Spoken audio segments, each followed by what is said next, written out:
Lucifer. She let the name hang in the air. I was 3 years old. I didn't understand much back then. But I do remember. Tia's eyes were unfocused, as if peering back into the distant past. Mother gave him the path to create the species of devils. But I guess that action of her led to retaliation. Tia said solemnly. The voice rang out again, however, this time not with solemnity, but with sheer, seething contempt. Those ingrates allied with that hateful flying man. Her teeth clenched. Biblical God. Tiamat remained quiet, letting Tia speak her feelings. My so-called brothers and sisters. They betrayed her. They sold their own mother to him, thinking they could end her alongside gaining allies. A humorless, bitter laugh escaped her lips. Not that they ever could kill the embodiment of life. The wind picked up slightly, rustling the leaves above them. The only reason any of them survived was because she wasn't fighting back. Tia exhaled, her hands trembling at her sides. She let it happen. And that was the part that hurt the most. Tia's voice wavered, anger and sorrow laced in every word. She let them attack her, hurt her. Her nails dug into her palms. She let that so-called biblical God mutilate her, to the point where she existed only as the sea of life once more. Her breath hitched, the weight of the memory pressing against her chest. And what did he do? Her lips twisted into a bitter smile. He turned her into a twisted trophy for those worthless humans. Tia scoffed, shaking her head. They call it Annihilation Maker, one of those so-called sacred gears. Her expression darkened, a storm raging in her eyes. Her power, her existence, reduced to a mere tool in their hands. Tia let out a hollow chuckle, her voice thick with emotion. And worst of all, in her final moments, she told me to live my life beyond her. Her fingers curled into fists. How could I possibly do that? How could a mother be so cruel, to a child merely 5 years old? A quiet sniffle escaped her, and she realized with some frustration that she was tearing up in real life. Tiamat, silent and composed, rubbed slow, soothing circles on her back. Tia took a shaky breath, steadying herself. Well, I decided to be a rebellious kid. I apologized to her, and then I lived my life for revenge. Her expression hardened, a cold fire burning in her eyes. Drake and the other dragons helped me grow stronger and stronger until one day, I was finally strong enough to end my so-called siblings. And so I did. A cruel smirk ghosted her lips. I killed every single one of them. Devoured their divinity. And destroyed the civilization of those worthless apes they had chosen over their own mother. Her fingers twitched, as if recalling the sensation of crushing gods beneath her claws. Using the lessons Mother gave me, I hid my divinity behind the persona of just another dragon who rampaged all the time. I conspired with Lucifer, helping him devise a way to win the war against the biblical God, the last person I wanted to kill. But that fool proved useless. Too weak and too prideful. She exhaled slowly, her voice quieter now. So I sacrificed everything. Tia's gaze turned distant, lost in memories. The divinity I inherited from Mother. The ones I devoured from not just my brothers, but other gods I killed. Every last shred of my being. A cold chuckle escaped her lips. I sacrificed it all to give birth to something this world will never see again. Her fingers relaxed, and she leaned back against Tiamat with a weary sigh. And when those winged fools were too busy fighting each other, I escaped to the edges of the universe. She closed her eyes, letting the silence settle. Tia let out a long breath, her gaze distant. And then. I used all the concepts of life I inherited from Mother to give birth to the antithesis of all. Her voice dropped to a whisper, reverent and bitter all at once. The beast of apocalypse, Trihexa. Tiamat's eyes widened slightly, but she said nothing. She simply listened. It was the only shot I had at killing the biblical God. Trihexa could grow infinitely, with no limit to its power. A beast created through my sacrifice, my final act as a god's. Her hands clenched into fists, nails digging into her palms. Unlike me, who had hit a power ceiling without divinity, he had no such restrictions. He was an ever-growing disaster, a calamity all would fear. A shaky chuckle escaped her lips. It was hard, pushing the first and possibly last life I could ever give birth to into becoming something like that. A being destined to destroy. Her voice trembled, but she swallowed down the emotion, forcing herself to continue. Seeing that boy, made of pure light, it took every ounce of my being to abandon him to absorb and flourish on the decaying evil of existence. A silence stretched between them, heavy with emotion. Even if Trihexa didn't kill that bastard. She murmured, almost to herself. Her lips curled into a grim smile. My boy sure as hell made him weak enough to be killed later on. Tia seemed to realize she had been talking for too long, but before she could apologize, Tiamat pulled her closer in response to her trying to get up. It's okay. She hugged Tia tighter, her warmth gentle yet firm. You went through a lot. Tia looked up, her vision blurred with unshed tears, and for the first time, she saw it, Tiamat was crying too. The sight struck something deep within her, something she hadn't realized she had been yearning for. I'm sad I met you so late. Tiamat whispered, her voice thick with emotion. She rested her forehead against Tia's. But I'm truly thankful Leo brought you here. They stayed like that for a moment, wrapped in each other's presence, their emotions settling. Then, after a long silence, Tiamat finally spoke again. What you did was bad, she said, her voice gentle but firm. Tia tensed, expecting judgment, but what she got instead was something entirely different. You shouldn't have abandoned your child.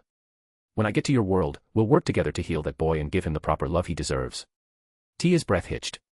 She smiled, a broken, fragile smile, as she whispered. Thank you, Mom. Her voice trembled, barely more than a breath, but in that moment, it carried everything. The pain, the longing, the desperate hope she had buried deep inside for so long. Tiamat's eyes widened slightly before softening. She pulled Tia, cradling her like a mother would a wounded child. You don't have to thank me, my daughter. And for the first time in centuries, Tia allowed herself to feel small, just a daughter in the arms of her mother.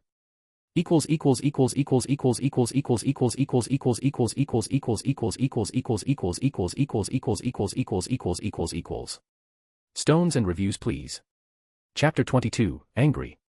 3,000 words. From now on I won't take any input from the reader, no author notes. People seem to be really angry at those. I'm going to shift to 10,000 plus words per chapter weekly from now on. I don't want to upload A/NS all the time, as a separate chapter one can't do anything if the idea comes after already uploading one. Hope and Fury were currently mulling over a better way for Fury to utilize magic. Despite his high talent due to the enhancements, magic couldn't be properly incorporated into his fighting style yet. It felt more like a separate tool than an instinctive part of his combat. So far, he had learned several useful spells. Strength Augmentation Spell, a spell that allows the caster to enhance the strength of another person. Incantation, Viribus. Moratorium Spell, a spell that alters the perception of time, slowing down or speeding up for himself and the target. Incantation, Morator. Heartbeat Control Spell, a spell that allows the caster to regulate another person's heartbeat, whether to calm them, steady their breath, or even stop their heart entirely. Incantation, Tardis Pulsatio. Blood Weapon Creation Spell, a spell that hardens blood to form a glass-like weapon. Incantation, Vitris. Echolocation Spell, a spell that materializes the caster's voice into a ball of sound, radiating outward. Once the sound waves hit an object, they bounce back, providing a mental map of the surroundings. Incantation, Ohun. Pada. Speed Enhancement Spell, a spell that heightens the caster's speed by aligning their movements with the wind and sharpening their reflexes beyond human limits. Incantation, Celery Spiritus. The last spell on his list was one he particularly needed, Speed Enhancement. While his body was already fast now, he needed something that could allow him to escape when in a pinch. Fury was well aware of the fact that he was the weakest of the group. When he first entered this mess, he was just a human. Even with the enhancements, whatever the hell the Satan had done to turn him into some ancient human-level being, he was still weak. Incredibly weak. At least, weak for this mission. The things they were dealing with were far beyond his proportions. Gods, devils, eldritch horrors, the kind of threats no amount of human conditioning or training could ever truly prepare someone for. And yet, he wasn't afraid. Not like before. Not like when he stood toe-to-toe with Captain Marvel, knowing she could wipe him off the map in a second if she wanted.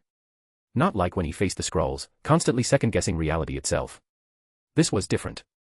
Hope, noticing his pensive expression, tilted her head and asked, "So, what exactly is your job?" "Like, I never really got to know. Since you're one of the two functioning members of human society in our group, because Satan and the primordial goddess don't exactly count." Fury let out a small sigh as he opened his gun, beginning the routine process of cleaning it. At this point, "I don't know," he muttered, inspecting the barrel with practiced ease. "The things I've learned from Leo, the things I devoted my life to in my world, it all feels like some cheap movie playing on an old, broken projector." He paused for a moment before continuing, "But I guess, at the end of the day, you could say I help protect the world from things normal agencies can't deal with." He gave a dry chuckle disassembling the barrel. "Now two could say I'm the weakest guy in a team of multiversal firefighters." Hope hummed in acknowledgement, watching him work for a moment. Fury glanced at her. "What about you? What's your story? I mean, I don't want to assume, but you look young. And according to Satanman, you only recently transitioned into being a vampire, so the chances of you being some ancient, millennia-old evil are pretty much zero." Hope sighed, leaning back slightly. "Well, there's not much story to me. I'm just a student, currently in high school for all the magical people, witches, werewolves, vampires." She gave a small chuckle before continuing. "I guess you could call me some sort of princess of the supernatural. Kinda like royalty. We Mikaelsons are the original family, the first vampires. My father, Klaus, is the original hybrid, supposedly the big bad of the entire magical world." Her voice softened slightly as she looked away. "But I don't really know much about him. Never really got to spend time with him, never got to understand him. Apparently, our family was cursed by some ancient power. It's all just a big mess. Fury raised an eyebrow as he methodically cleaned his gun. Is that why you joined this chat group? Hope nodded, leaning forward slightly. Yeah, it promised me a way to finally fix my family's problem. It was right on time too. I was about to take some drastic steps. Steps that could have been dangerous. She exhaled sharply, rubbing the back of her neck. I guess my mentality was already focused in that direction. Trusting an entity I couldn't even comprehend. It seemed like a good enough bet at the time. Fury gave her a look, part curiosity, part understanding. And now? Still think it was a good bet. Hope shrugged, a small, wry smile playing at her lips. I don't know, guess I'll find out soon enough. That you'll do, said a voice behind them. Neither Fury nor Hope had sensed the arrival, which immediately put them on edge. Fury moved on instinct, drawing the gun he had just finished cleaning, while Hope's pupils shifted into the fierce, glowing eyes of a werewolf. Her fangs grew out, ready to tear into the intruder if necessary. While Fury silently chanted spells on himself for protection, Hope was the first to speak. I don't suppose you come here in peace. The figure in the shadow smiled, but it wasn't a friendly one. That depends, they said smoothly. Do you know who killed my partner? In the headquarters of the Continental Mage Association, all first-class mages, along with Fryerin and her party, had gathered.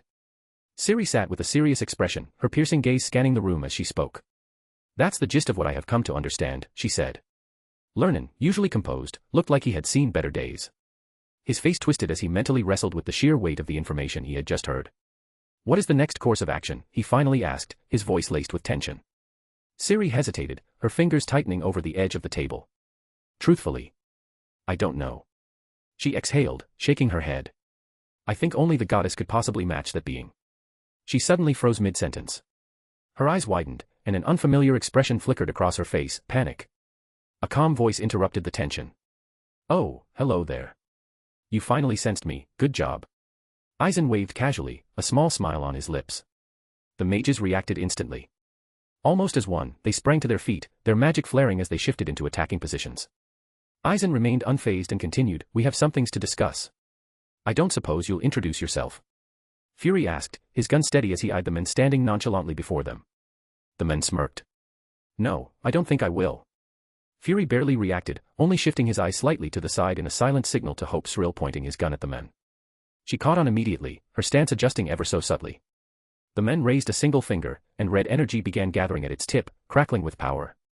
But instead of tensing up, Fury and Hope lowered their guard. The men faltered. Huh. Their expressions weren't of fear, nor anger. They looked at him with pity. For the first time, the men seemed to register something behind him.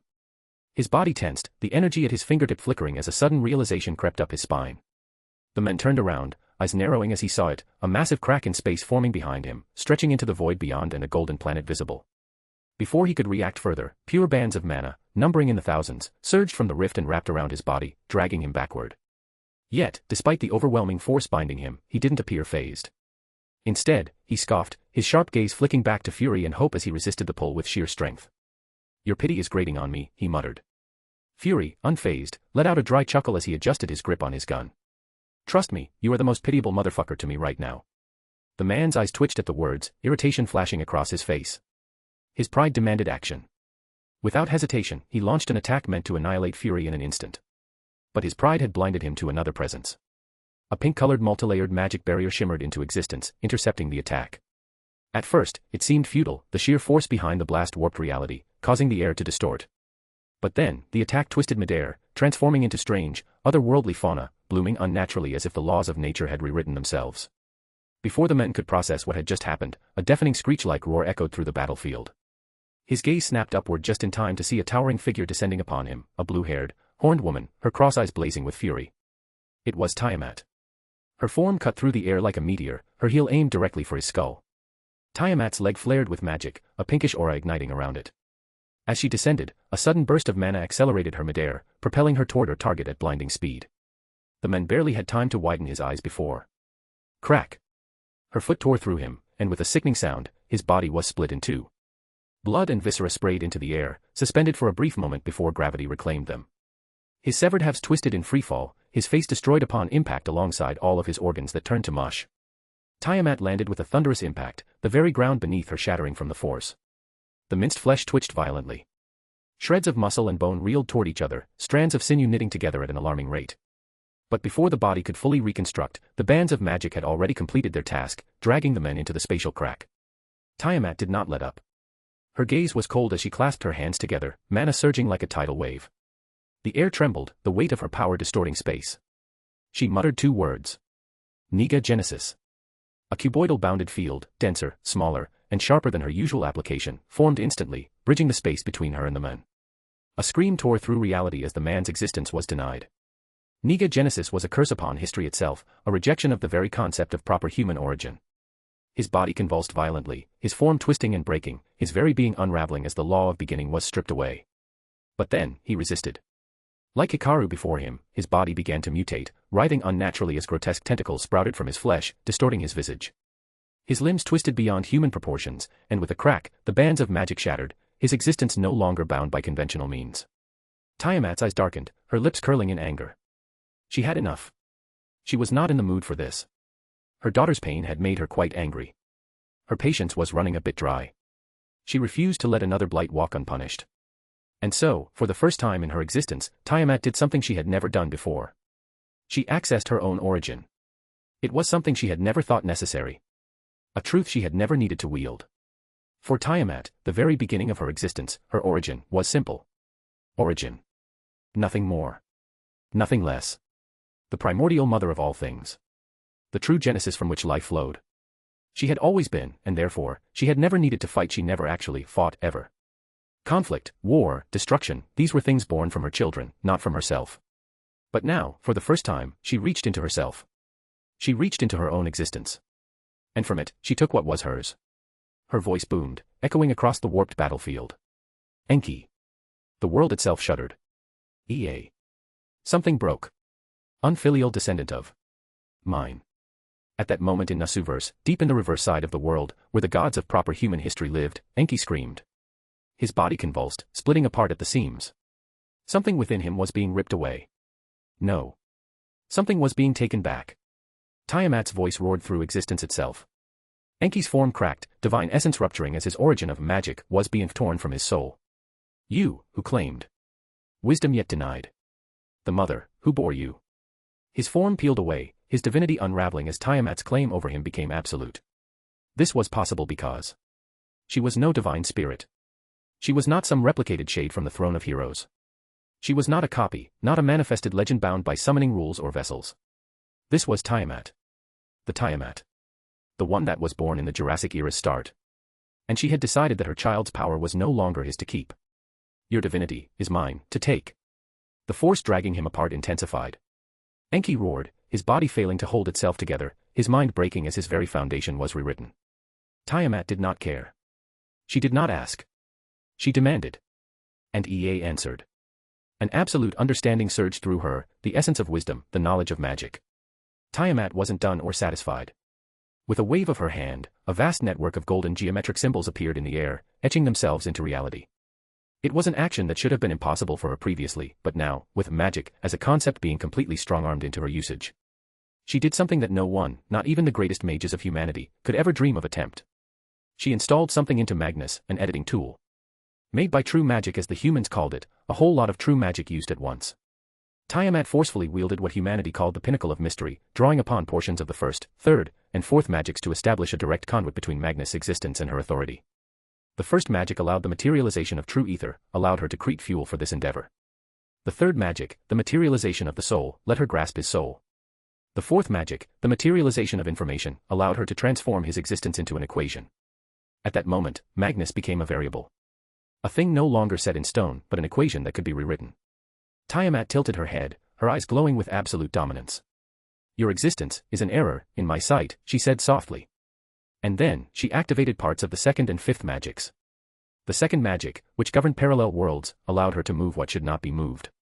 The fifth magic, which reigned over time travel, allowed her to send something to a point in time that would never exist. Together, they accomplished the impossible. Tiamat grabbed hold of the eldritch corruption festering within Magnus, the foreign aspect of his being, the influence that tied him to things that should not be. And she extracted it. The eldritch qualities within him twisted, screamed, resisted, trying desperately to hold onto a host that it had entwined with on a fundamental level. But it was pointless. Tiamat's will was absolute.